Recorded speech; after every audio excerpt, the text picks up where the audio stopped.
बहुत समय पहले की बात है। एक छोटे से गांव रामगढ़ में विक्रम नाम का एक किसान अपने माता पिता के साथ रहता था। उसके पिता का नाम राम प्रसाद था और माँ का नाम सावित्री।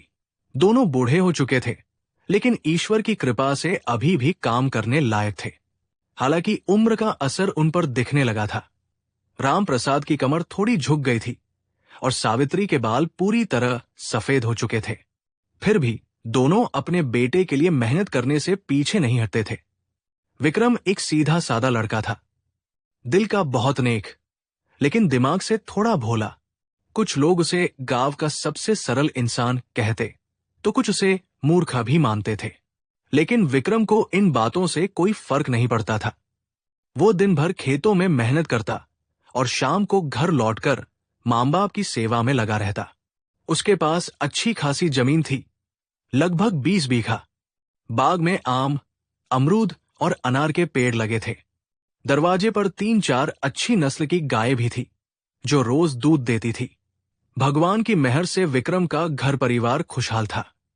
विक्रम का एक बड़ा गुण था, वो माता पिता की हर बात मानता था। कभी उनसे बहस नहीं करता, कभी उनकी आज्ञा का उल्लंघन नहीं करता। अगर पिता कहते कि सुबह 4 बजे उठकर खेत में जाना है, तो वो ठीक 4 बजे उठ जाता। अगर मां कहती कि आज बाजार मत जाना, तो वो घर पर ही रहता। लेकिन उसकी एक बड़ी कमजोरी भी थी, वो बहुत ज्यादा सीधा था। इतना सीधा कि लोग उसका फायदा उठा लेते थे। कोई मुफ्त में बाग से फल तोड़ ले जाता, कोई अनाज उधार मांगकर कभी लौटाता नहीं, और विक्रम चुपचाप सब कुछ दे देता। गांव में कुछ लोग तो उसे जानबूझकर बेवकूफ बनाते थे। उसके पिता राम प्रसाद रोज सुबह गायों को लेकर जंगल की तरफ चले जाते थे। जंगल घना था, लेकिन वहां हरी हरी घास थी जो गायों को बहुत पसंद थी। राम प्रसाद 4-5 घंटे वहां रहते और शाम को गायों को लेकर घर लौट आते।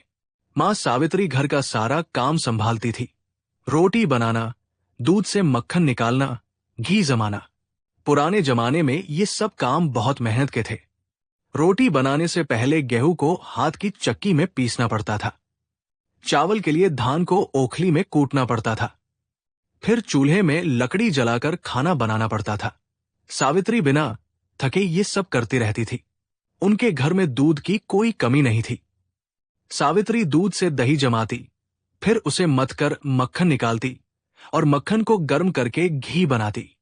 ये घी गांव का बनिया खरीद ले जाता और दूर के बाजार में बेचकर मुनाफा कमाता। गांव से कोई दूध नहीं खरीदता था, क्योंकि आसपास कोई